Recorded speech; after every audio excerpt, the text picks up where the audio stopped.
While code security will improve dramatically, the human element of security will be the tough thing to cover because the scammers are already starting to use LLM technology to go after human beings as the weak link in acts of fraud, in acts of phishing, in acts of scamming.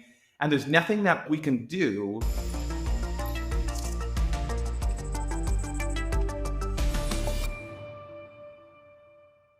We all want to believe in something.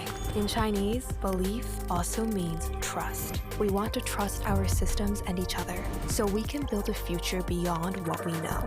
Join us at Consensus Hong Kong, where belief becomes real. Hello, and welcome to Markets Daily, hosted by me, Jen Sanasi. On this show, we navigate the currents shaping the crypto markets, providing insights against the broader financial landscape. So, whether you're actively trading or simply fascinated by the volatility of the crypto markets, this show is your compass to understanding what's happened, where we are, and where we're going. According to Immunefi, 2024 saw a loss of more than $1.4 billion due to hacks and fraud. The number marks a 17% decrease compared to 2023. The year was marked by two major attacks, one on DMM Bitcoin, a Japanese crypto exchange, and the other on WazirX, an exchange operating in India. Last year, DeFi was the main target of successful exploits when compared to CeFi. Although CeFi experienced higher losses than before, Immunefi says that this is most likely due to their outsized returns. And Ethereum and BNB chain were the two most targeted chains. Ethereum saw 104 incidents, representing 44% of total losses, and BNB chain suffered 71 incidents, representing 39%. On today's episode, we are unpacking these numbers and taking a look at what they indicate as we move into 2025 with the founder and CEO of Immunefi, Mitchell Amador. Mitchell, welcome to the show. Thank you. Good to be here. Well, some big numbers in this report. On Chart of the Day, we take a look at a lot of Immunefi's reports, but just talk to me about what we saw in 2024. Level set for me. I know you follow this closely, so I don't imagine that $1.4 billion number was a surprise to you, but talk to us about what we saw in 2024. Sure. Well, this may surprise you, but it was a surprise for once. And it was a surprise because the number was so low. It was a surprise because the number was so good. That's a 17% decrease compared to 2023 losses, which were about $1.8 billion. Okay. But consider that in this same time period, DeFi, TVL specifically, and of course, overall crypto market value increased dramatically. So we're looking at something like 150, 160% increase to, I think, around $163 million in DeFi TVL relative to 2023. And yet you had total hack losses, the magnitude of hacks decrease. So you could think of that if you wanted to do a calculation of what's security effectiveness dollar for dollar relative to value on chain. We had an explosive 2023 for security effectiveness. So it's still a big number. It's still way too big. We need to bring this number down. But compared to 2023, 2024 was a pretty great year. That is really interesting that TVL increased so dramatically and hacks and fraud decreased so dramatically. Talk to me about what you think led to this. I mean, to see that decrease in just 1 year, you're right, is a pretty big deal. What do you think led to that? Sure. So there's another interesting data point that kind of reveals what's going on here. When we noted that the two biggest hacks by magnitude, we're talking about DMM and WazirX, both of those are centralized exchanges, right? Not DeFi products, not lending protocols, not stable coins, centralized exchanges very much so. With centralized exchange, probably private key management, security issues. And while we are still seeing DeFi hacks, we're seeing the magnitude of those come way, way, way down. And the big DeFi hacks that characterized 2020, 2021, 2022, those are not really to be found over 2024. So this is all being driven by more effective security measures at the on-chain layer. Another way of saying this is DeFi is actually getting safer. And safer in such a way that it seems like the major threat vectors are moving towards centralized exchanges as the easier marks to steal from and to hack. Now, what's driving that? Of course, well, audits and bug bounties have improved a lot. Security technologies have improved a lot.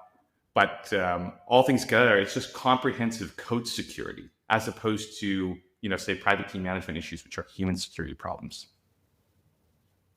That's an interesting point you brought up there about the interest and the increase, I guess, of hacks and fraud when it comes to centralized exchanges.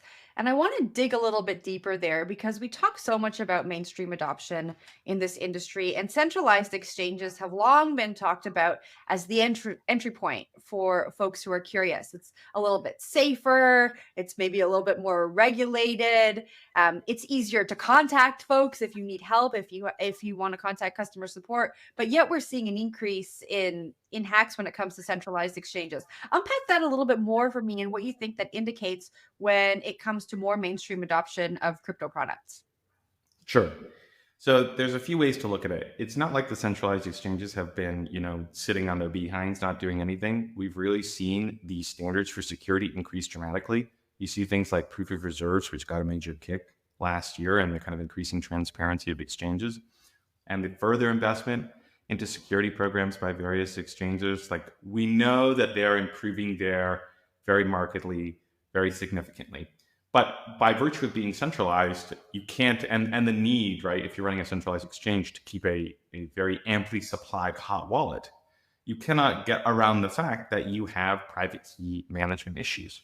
And this is becoming almost, not quite, but almost the major attack vector looking back into 2024. In contrast, and also I should note, that's the one that everybody doesn't like to take seriously, whether you have, individuals like you and I, like everybody doesn't want to think about how they manage their keys, how they manage their seeds, how they manage their hot wallets, right? That happens to funds, that happens to projects in their multi-sigs, and that even happens at the level of exchanges. This kind of human security is the central place where complacency can settle in, no matter who you are, no matter how good you are. So the centralized exchanges have done a lot, but solving the problem of human behavior is just the most difficult one.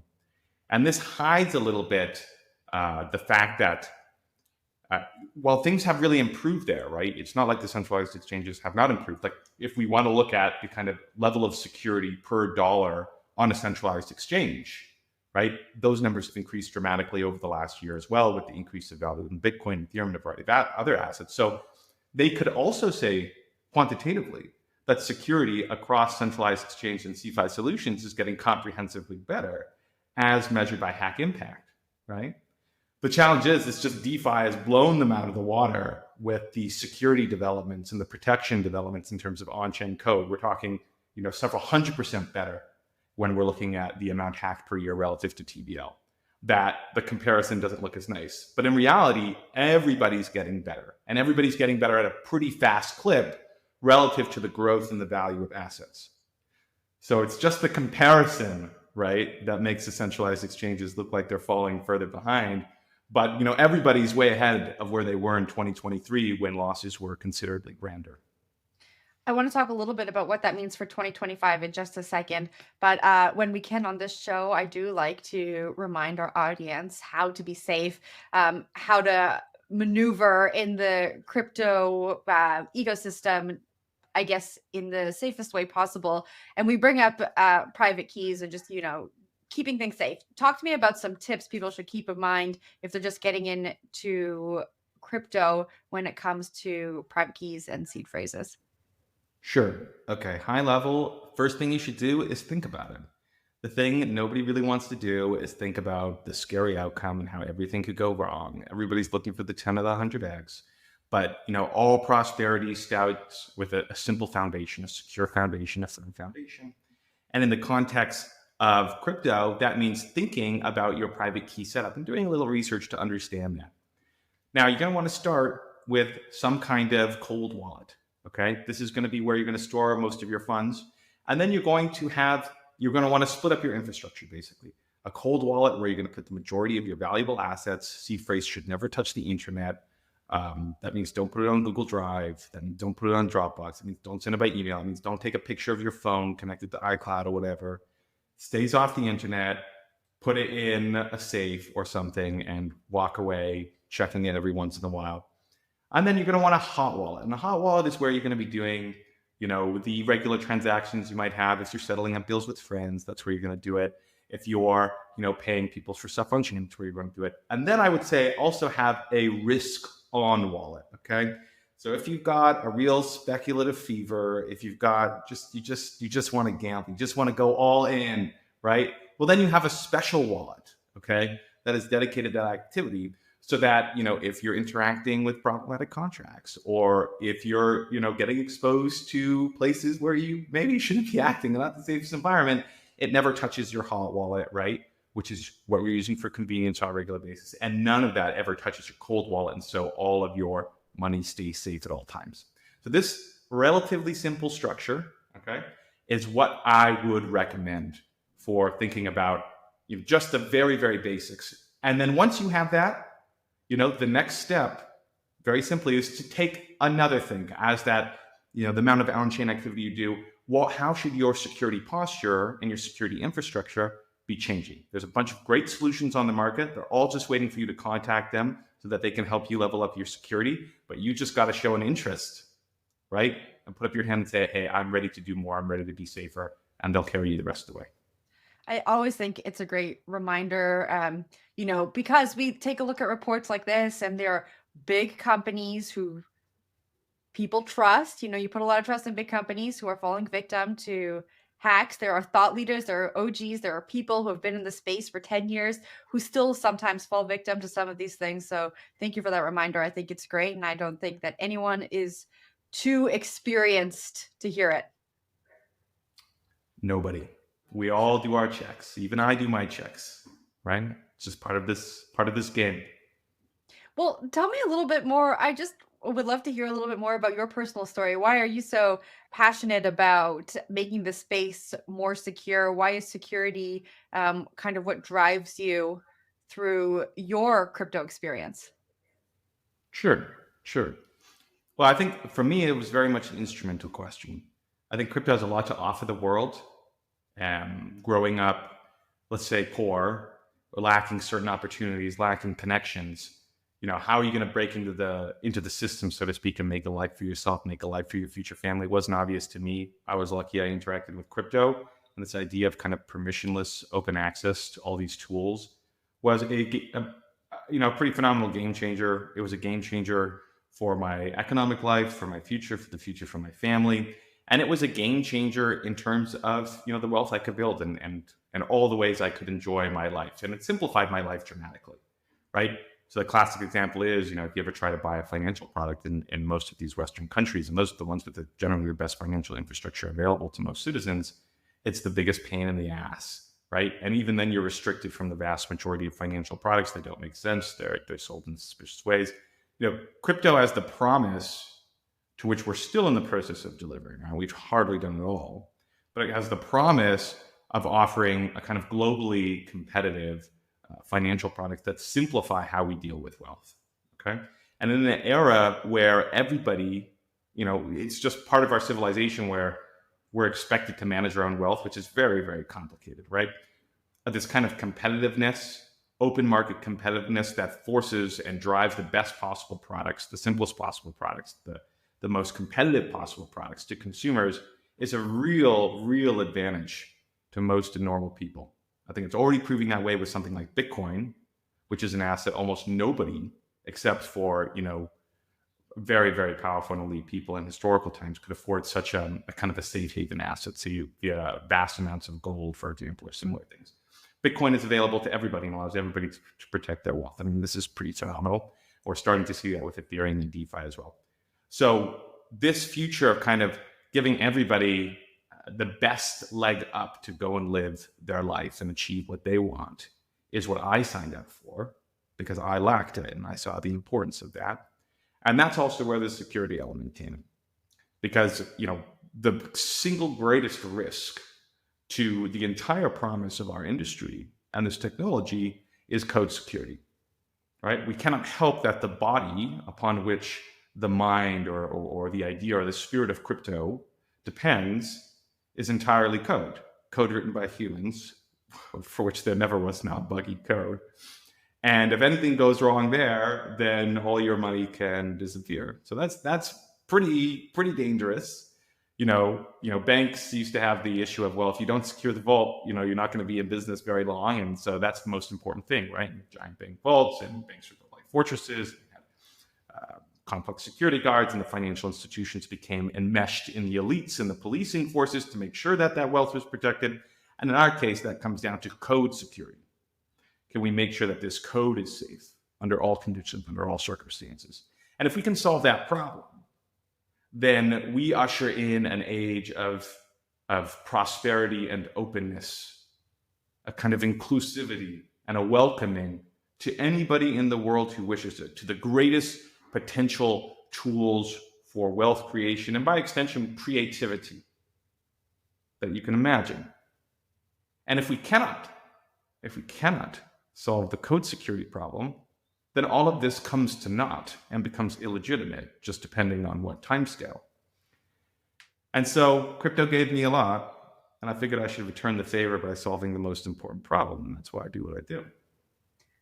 I like that a lot. I mean, we talk so much about the opportunities that this industry opens up for people when it comes to financial opportunities, creative opportunities, but none of that can be realized if the security is not there. And I think you did a really good job at articulating that. As we wrap up the show here, I want to talk a little bit about what this report indicates for 2025. So just talk to me a little bit about what you expect to see in 2025 as it pertains to security, but you can also broaden it out. Talk to me about what narratives you're excited about as we head into a new year. That's a big question. Okay, I would say a few things. Number one, security 2025, very optimistic, but major potential wildcards in play. So here are the wildcards first. Everybody's launching a blockchain. I wrote up this post ages ago called The World of 1,000 Blockchains, where basically I'm describing how the cost of a blockchain is going towards zero and the competitive advantages for controlling your own compute are increasing. So this combination means everybody's launching their own chain. We've seen so many L2s, we've seen so many alt layer 1s, we're seeing the world of app chains, and it's only getting better on that front. This is a good thing, all things considered. All these blockchains are creating more ways for these businesses to grow and to monetize and to create value for the end consumer, ultimately. Okay? But in consequence, they're creating and are dramatically expanding the security attack surface. And this is a huge wildcard. Now, this is a little bit different from DeFi, which we have absolutely done an amazing job as a security community over the last 4 years, right? You can see Immunefi, we've done all of our work on the bug bounties, which has been successful, also the auditors, on-chain security technologies, and so on. And the reason it's different is because DeFi applications have very, very small attack surfaces. They're pretty small programs at the end of the day, but all these blockchains are massive, massive programs. So the attack surface is blowing up dramatically. And while we're hopeful we can protect all those chains, we're certainly going to make our best effort. We don't know how well that's going to go. I think a lot of it is going to depend on how well the original code base is, since most of these are forked, were designed and were built. That's one wild card.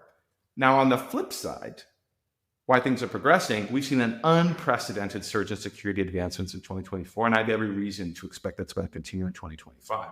I mean, I certainly think that because I'm building that kind of stuff. That's what's driving down these DeFi hack numbers ultimately, which is performing the bulk of the work and making our industry safer. And the reason artificial intelligence applications and developments that are coming out are boosting that, are adding fuel to that fire. We'll be releasing a bunch of stuff in 2025 ourselves, which we think will be game changers for most of our customers. We're starting to get to the point where we can start to talk about, to quantify this, we're at like a 90% hack prevention from those protocols.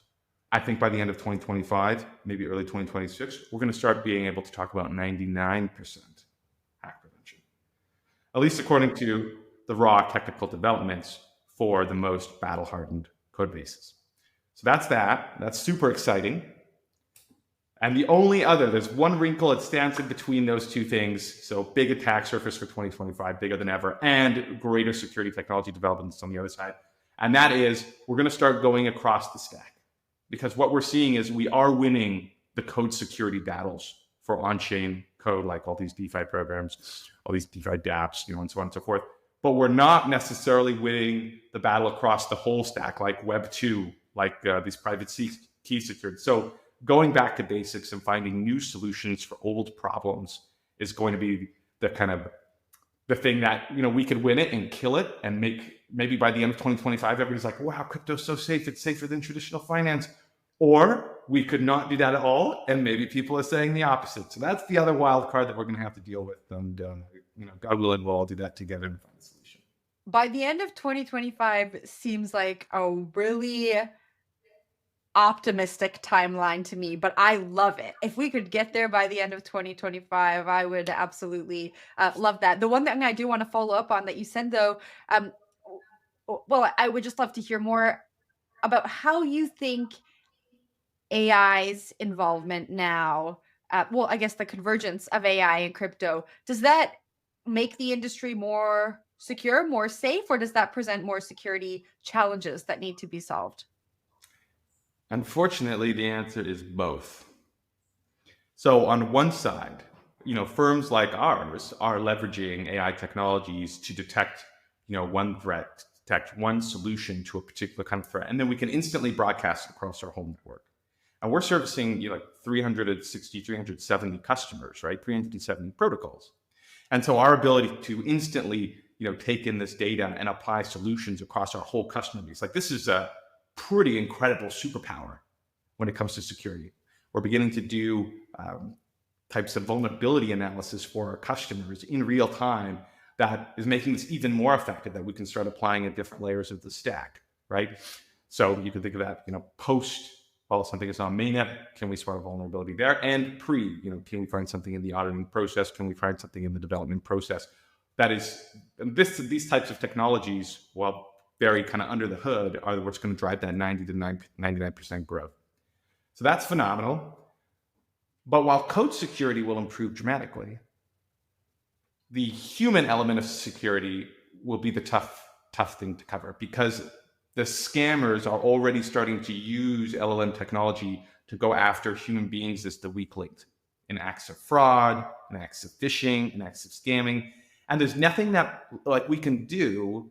I can make the machines as battle hardened and as iron plated as they can possibly be. But if the guy in the cockpit, right, pushing the engine forward is like, well, I'm going to get out now and see what's out there, and bad things happen there, there's nothing we can do about that from the perspective of code security. And so there, the LLMs are a phenomenal threat that we, not just as an industry, but as a society, have not figured out how to solve. And that's the major scary thing for AI. Just tricking everybody via ultra dirt cheap, ultra sophisticated, very convincing scams at a global scale. We'll win the blockchain code security war. We're going to win. But can we win the human security war? Even so, that remains to be seen. Well, I guess we'll see what happens in 2025. Mitchell, thank you so much for joining Markets Daily today. I think this was a really important conversation to have about security. So many investors and traders watch and listen to this show, but if you don't have security top of mind, I think you can only be so successful. So thanks so much. My pleasure. Thank you, Jim. And thank you to our audience for watching Markets Daily and listening to Markets Daily. If you enjoy listening to us, subscribe to the CoinDesk podcast network that is available on all podcast platforms. If you prefer watching, we are on YouTube. Subscribe to our YouTube channel, give us a thumbs up, and we will see you tomorrow.